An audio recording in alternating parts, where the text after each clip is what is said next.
So hi again. Hello. So why don't you, of course, tell me your name, your pronouns, where you're from, everything like that, and a little bit about yourself. Yeah, my name is Trevor. My pronouns are he, him, his. I grew up in Southern California. Oh, nice. And where are you now? So right now I'm in Massachusetts. I'm in central Massachusetts. Massachusetts and getting my master's in mental health counseling. Cool. Yeah. So why don't you tell me a little bit about your conversion therapy experience? I grew up in a very conservative Christian household, and any conversation about being gay was always negative. And so that's the environment that I grew up in. And so when I realized that I started having gay thoughts and gay attractions, it was horrifying to me. It was immediately repulsive and disgusting. And I was very motivated to seek help. I was very motivated to change things because I wanted to be holy. I wanted to fit in with my family and with my church and with my community. And I felt that that was the best way to do it. I didn't tell a lot of people when I first started becoming aware, when I first started becoming aware, but that was like my self-imposed thing. If I'm ever going to have a family, I got to be straight. I'm not Mhm. going to inflict my homosexuality on a female or something like that. That was Mhm. the thought process. And so, I mean, there were a few other things. There were a few other things that prompted me in order to see a therapist, a pastoral counselor. I'm not going to even give that person the dignity of calling them a therapist. Um, and I mean, there was some sexual abuse that went on in my household, and from the little that I heard about Dr. Nicolosi's reparative therapy was that I fit it to the T. Had a I perceived that my father was maybe distant or not necessarily as relatable as I wanted. A close overbearing mother and sexual abuse, which fit all of that narrative of Dr. Nicolosi's, perfect recipe for the homosexual boy. Right. Yeah. And so I thought, that's me. And so we started therapy and we did some legitimate work. There was some legitimate anxiety and trauma and depression work that was being done, evidence based. But then anything concerning same sex attractions was always, it's like two men defiling each other. And then if you were a bottom, like I talked about dreams, and if I was a bottom in the dream, then a part of me was defiling myself. Or if I was the top in the dream, I was defiling a part of myself. Or like the bottom was the position of humiliation, Mhm. something like that. Yeah. And I remember looking on my own for Exodus International when I was older. I started when I was a little bit younger, so a few years passed, and I'm losing faith in my sexual orientation change efforts, and I'm desperately alone. So I wanted to find community. I wanted to finally be able to relate to someone. Right. And how old were you? When I went to Exodus, I was 18, I think. Okay. And how old were you when you started all of this? So, like when you first started realizing that you had same sex attractions, and then when you went to your first counseling sessions, I guess. 15, maybe 16. Oh, okay. Okay. So it was a solid couple of years. Talking about Exodus at the age of 18 when you started going to those. Yeah, and it was that 5 day, 5 night sort of thing. This Christian campus on Southern California, and I was learning about. I was grabbing my hands on books and buying all kinds of lectures, and I even heard Dr. Nicolosi speak, and I was just like, "Oh, this is the Mm, dude!" And what he basically did is he bastardized the ABC model for cognitive behavioral therapy. It's like mhm. same-sex attraction is an addiction, and so we need to get you out of acting out. He used that word. that phrase, acting out all the time. Like, yeah, I'll stop acting out, I promise. Um, Right. but Yeah. I I met a friend of mine named Jaime, and he was older than I was, a few years older, and very affectionate, very effeminate, and kind of unapologetic in that. And I was starved for just even physical affection of any kind. And he was super willing to give that. And it was not sexual, but it was liberating. And I started looking into sorts of interventions that had touch involved because there was this pseudoscience floating around that if someone hugs you from behind and then you talk, Mhm. broship with them, or I don't know, like bromance, if you talk bromance and another dude's holding you from behind, you fulfill your emotional needs without it making it sexual, without making it gay, Right. Of right? course. Yeah, Of course. yeah, Hmm. because uh and so I was looking into that, and I remember that being the last straw. I remember that being that not the last straw, that being the last bit of hope that I Hmm. had for this sort of thing to work. I was following Heimer around to like his monthly meetings where there was no psychotherapist heading this. It was all homebrew, get Hmm. straight kind of thing. And I remember going to my therapist and asking her, "Hey, is this something that can work?" And she Hmm. said, "There's no evidence to support anything that you're talking about, that it's not helpful and that there's no supervision, and I think it's harmful." So the first ethical thing she ever did, but that was the last straw. That was the Hmm. last bit of hope that I was holding on because my faith and my fight against being gay was a firm thing at that point. Hmm. And I remember getting into that car and just rage and tears and anger. And I felt my world break around me because the glue that holds my family together is their relationship with Jesus and faith. Uh, Hmm. every friend I had connected to church, and I was president of the Christian club at school, and I had graduated by that time, but all my friends were still around, and everything was falling to pieces. And I remember in angry tears saying, "If I can't get what I need from God, then I will take what it is that I need." And it wasn't a sort of self respect moment. That was I know I'm going to hell now, and I'm going to take the scenic route. Hmm. I'm a fuck whoever I want. I'm gonna do all this stuff. I'm going to become the worst stereotype of a homosexual that I'll be. But then if I get HIV or AIDS or something like that, then I'll end it. Like that was a decision that I made. Hmm.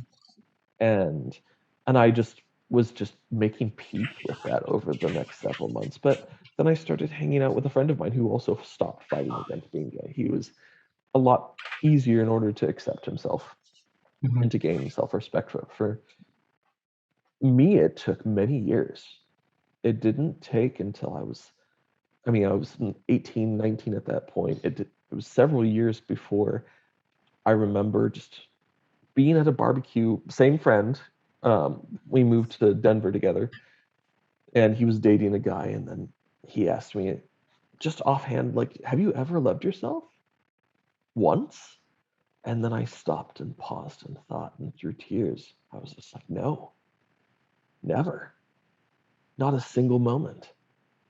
And then that started a big, long journey to discovering more who I was and planning for the future and caring about protected sex. How was your family life during all this? Like, did you have any conversations about it? Were they supportive? Like, tell me a little bit about that. So I had stopped fighting secretly against being gay for about 6 months.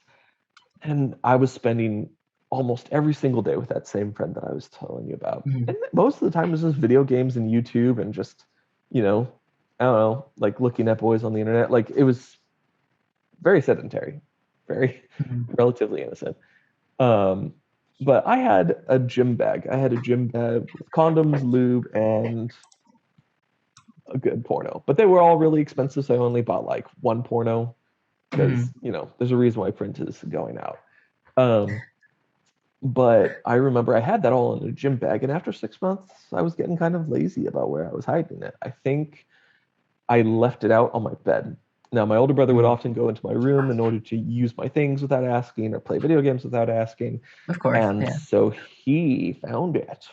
And Mhm. because everyone in my family knew what I was fighting against, he turned the vile things over to my parents. So I had done midterms or finals, something college related, something. And it was a long, exhausting day.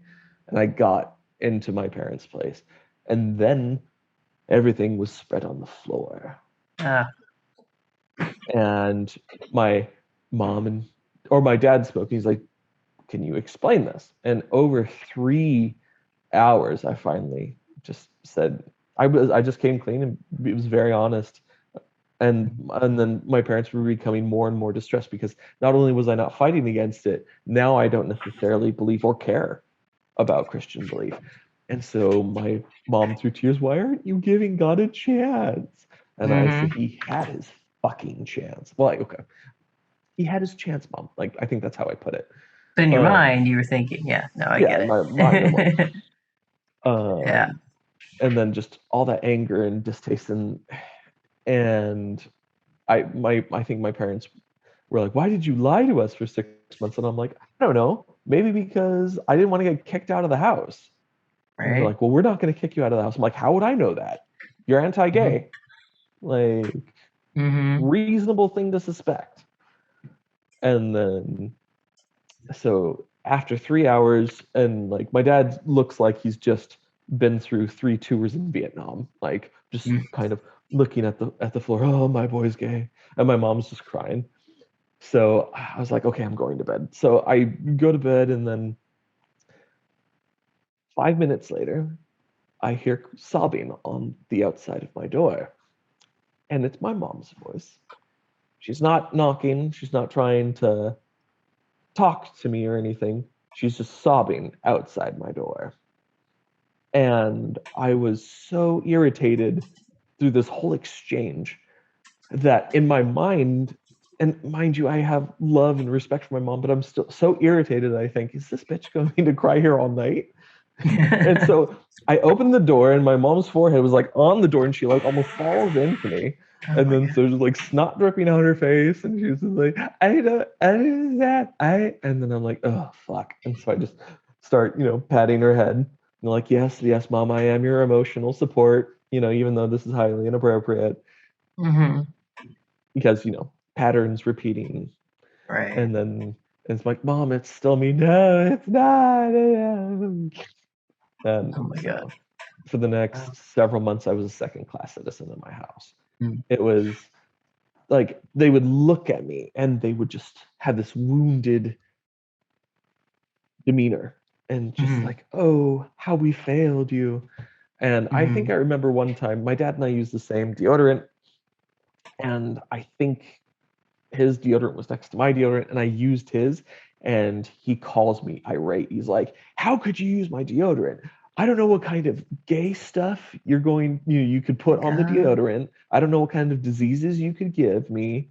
And I was like, "Dad, it's deodorant." Like, so My it god. was that level of ickiness. And then I started having my little pity, or no, not pity, my pithy revenge. I would dress up in my best shirt, which really wasn't that great. Um, and then I would leave at around 10 p.m. and my parents would be like, "Where are you going?" And I'm like, "Kelly from YouTube, Kelly Shoes." I'm like, "Out." And then I just leave. And then I go to my friend Dustin's house, and then we just watch a movie and eat popcorn. Like, I um, found ways to hurt them. mhm. I found ways to have my revenge, and they were no longer, little by little, it was becoming very clear to me the conditions that were placed on relationship. Now, that taught me that even family has conditions to relationship. And I think that spills over into modern time. Mhm. Now, I don't know whether necessarily boundaries and conditions are the same thing, but they feel like the same thing. I'm always very hyper aware that I meet conditions. Oh, I know how quickly I can be cut off. When you were first going into this, um, what were your parents' reactions like before you had decided that you were tired of pretending to be someone you aren't, or like trying to force yourself into heterosexuality? Were they supportive, Oh yeah, or they how did all championed that me. happen? How did you bring that up with them? Like, I need to go talk to someone. Well, because there was the sexual abuse that when I Mm-hmm. was very young, Mm-hmm. and I I repressed it. I actually repressed it to the point where I could not recall the memory. But I started, I think, experimenting with another boy to sleep over Mm-hmm. and being horribly ashamed of it because I knew, oh, this is gay. Like, this is awful. That was, I think, the very first thoughts of self-hatred and self-harm came Mm-hmm. about. It was just a little bit of experimenting with a kid my own age at a sleepover. Then I fessed up to playing with another kid at a sleepover. However, I was so ashamed I lied and said that he kind of coerced me. But what did my parents do? So first I think my mom in the morning, my dad in the morning, and then my dad calls off from work, takes me to my mom's work, so I now tell her the entire thing. And this is like already like the first half of very horrible, very kind of traumatic reliving this sort of thing. My parents made me go over to the mother's house of the person that I stayed over at, like my friend's mom's house, and confess what I did at her house. I can't even imagine. I'm like, oh my god. And I mean, what was her reaction? I mean, I think she was a little upset, but she kind of got over it. And she was like, she was also a nurse and she knew a little bit more, I think, about Mm-hmm. sexuality, though she was still a devout Christian. She was like, okay, thank you for telling me. I don't appreciate that this happened in my house. Don't do it again. And then Mm-hmm. with her, that picked up. But then I think my young mind knew I must overcompensate for all the horrible damage I've done. I must show Mm-hmm. my family that I am working towards this. Let's get me into therapy. Or no, Mm-hmm. they wanted to get me into therapy, and I was opposed to the idea. And it was this Mm-hmm. guy. I think I had one session with him, and I'm just like, "You look like someone who offers candy out of a van. Like, I just don't connect with you." And then Uh-huh. a little bit searching it, and then that female that I spent a couple of years with, more than a couple Mm-hmm. of years with, um, that's when I connected with her. But I told her about the sexual abuse, I think within the second session, because I just had to. All those memories were pouring out and I Mm-hmm. couldn't contain them anymore. I couldn't repress them anymore. It just wasn't happening. So you started going when you were 16, I started right? going into pastoral counseling by the time I was 15, 16. And so when did you stop going? When you were 17? So maybe 17, 18, I went to Exodus and then I Okay. did little satellite stuff surrounding, local stuff surrounding Exodus. Okay. So little monthly groups, Mm-hmm. monthly groups Yeah. where they would share resources or do a book club or a prayer group Mm-hmm. or one of their little homebrew pseudoscience interventions Yeah. designed to fix the emotional pain and hurt and Mm-hmm. deficit so that way we don't seek sexual gratification. I think the Right. phrase they Of used was course. filling legitimate needs in illegitimate ways. So you're going through all this, and of course, your parents clearly are not supportive of you deciding that you don't want to do this anymore. What kind of happened after that? Where did you go? What did they say? And what kind of effects did it have on you at the time? So from the time of that, I was found out. Hmm. There was a period of 6 months where it was just this passive aggressive back and forth, snapping at each other. Everyone's wounded. Everyone's looking at each other with disappointment and betrayal, I Hmm. guess. Um, and for about 6 months, it was like that. and I had just started dating my ex, and he knew what was going on in my household, and he was an older man, and he was like, "Hey, why don't you just move in with me?" And I'm like, "Fuck it, why not? Let's just do this. Like, I want to just get out of here." Mm-hmm. And so there was no resolution. There was no, kick moment of getting kicked out.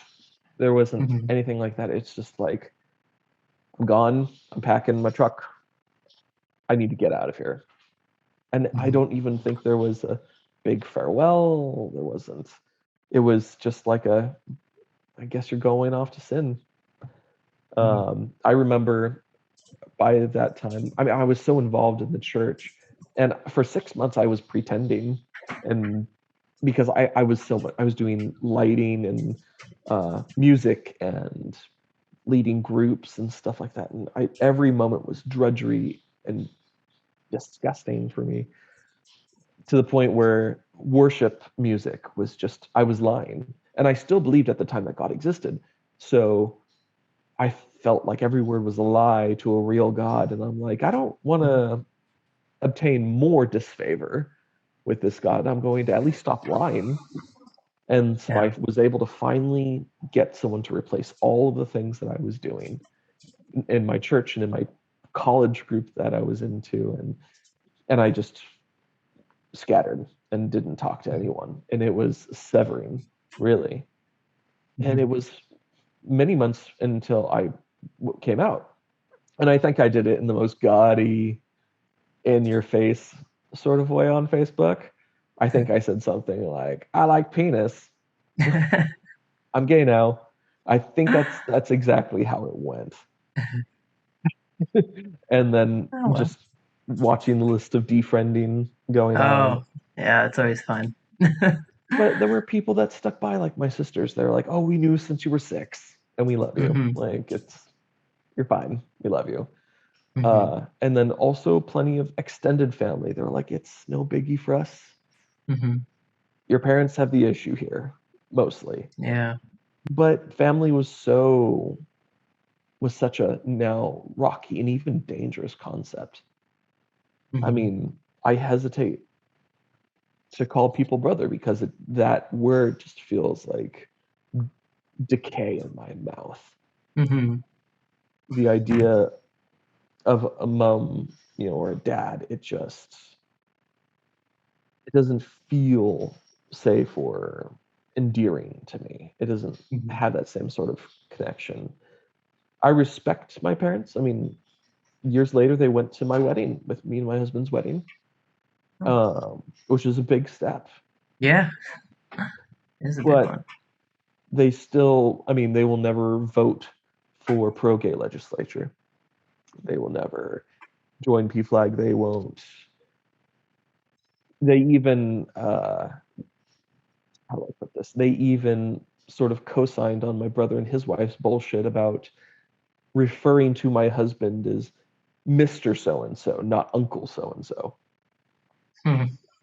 So their Okay. kids know my husband as Mr. So and so, Ah.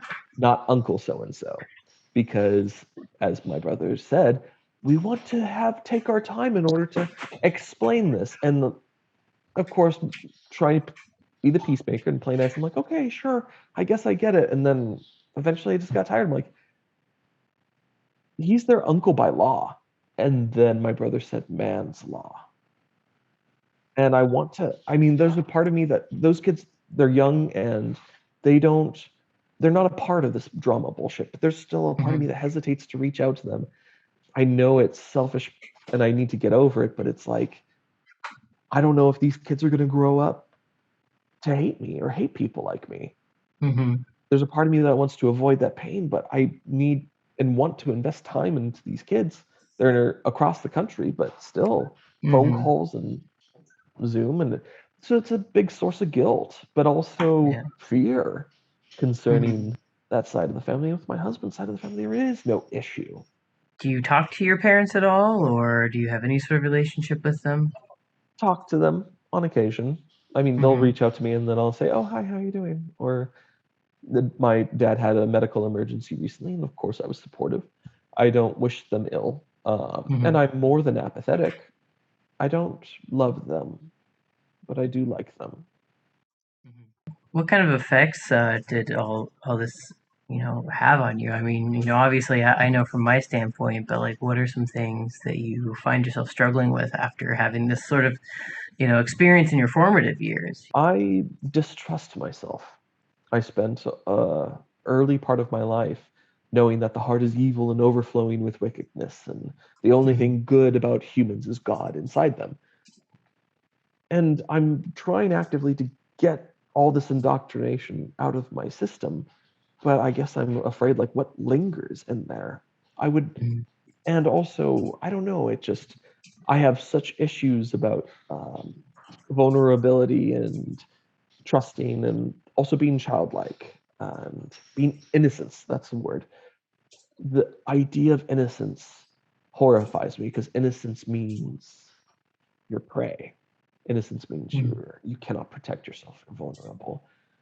And I have gone a long way and I have much greater self-efficacy, but I think that there's still a part of me that thinks of myself as maybe a little tainted, Hmm. is That shame, yeah.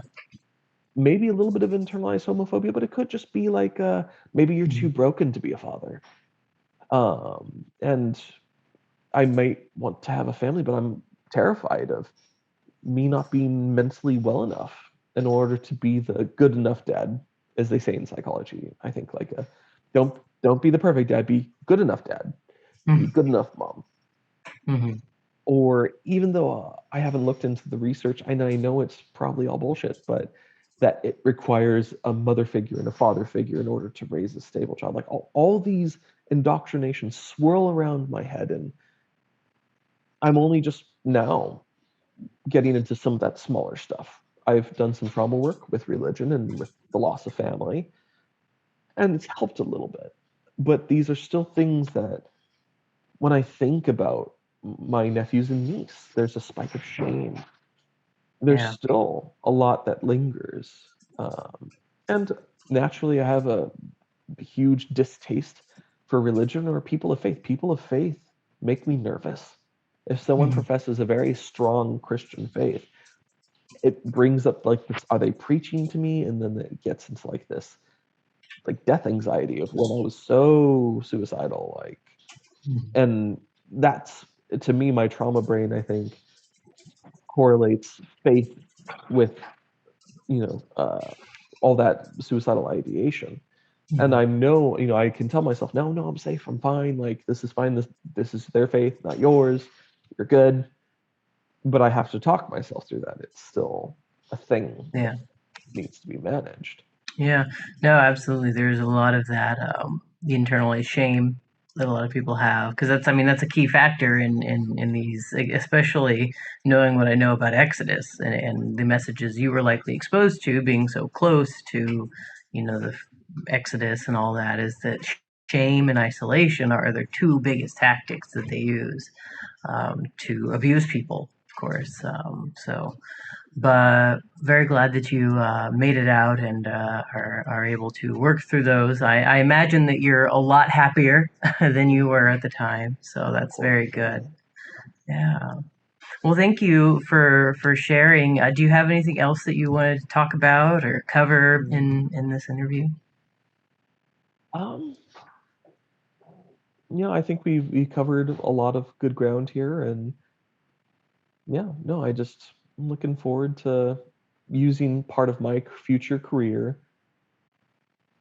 either helping people that have gone through this or, being a part of the legal apparatus that destroys conversion Mhm. therapy or sexual orientation change efforts. At least for minors. Like I think that's the low bar that I've set. I'm like, at least for minors, let's at least Yeah. protect minors. Like Mhm. adults, if they want to embrace pseudoscience, it's heartbreaking, but they're adults and they can. But protections for children, which most states don't have, um, let's try to skip over that low bar, and I think that's a part of my career that I want to devote to that. Oh, perfect. Yes. Fantastic. Well, thank you very much for sharing your story, and hope to hear more from you soon. Thank you very much for the opportunity.